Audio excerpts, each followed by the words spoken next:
good to have some healthy competition, keeps us on our toes and keeps our skills sharp. Now, when facing competitors, we put focus on the buyer adjuster at the top.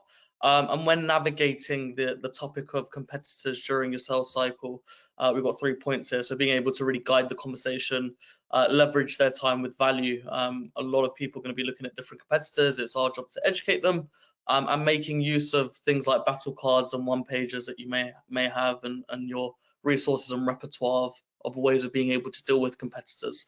Gabriel, I'm going to come to you first here again. When you face any form of competition, how do you like to navigate that?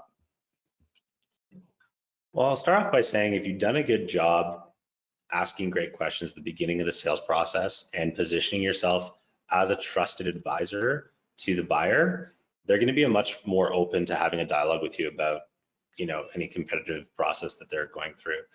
And so that really sets the foundation to be able to ask a question like, is there any, if I don't feel like they're quite ready to move forward, I'll ask, are there any other, partners that you're, or vendors that you're considering on moving forward with at this time, or what kind of research have you done to this date?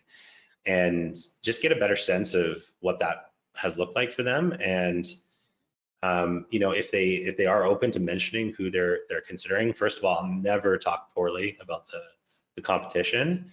I'll just educate more on industry issues, and talk about some of the common challenges that I'm seeing, and kind of why we positioned ourselves the way we did.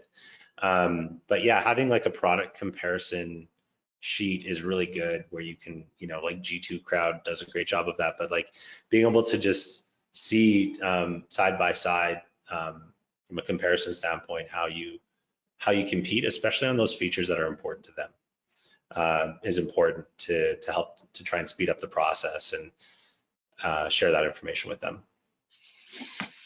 Yeah, I suppose from my perspective, it's important. I don't like aggressive competitive selling. It's not something I do, but it's important to be confident in your value and to assert your differentiators when at every opportunity you can, but also to be very, very aware of the competitive field and be able to give an opinion if you're asked for it, and if you're getting close to the end of a sale, there's something that's really, really important to remember when it comes to competitive selling, is that, as I mentioned, your executive sponsor is most likely, if it's a deal of any significance at all, is likely to be sitting in a board meeting with a group of people who are his or her colleagues, CFO, CEO, operations, whatever it is, but also with a group of people called non-executive directors, which could be private equity members or whoever. So they don't work operationally in the business every day, but they've got a serious say in the significant decisions. Now, your executive sponsor could be sitting up and saying, I love, Gabriel, I love Gabriel's solution, and this is what we're going to go with. Now, he or she may be challenged at that point by somebody from the private equity firm or whoever may say, oh, well, our businesses have used the other one.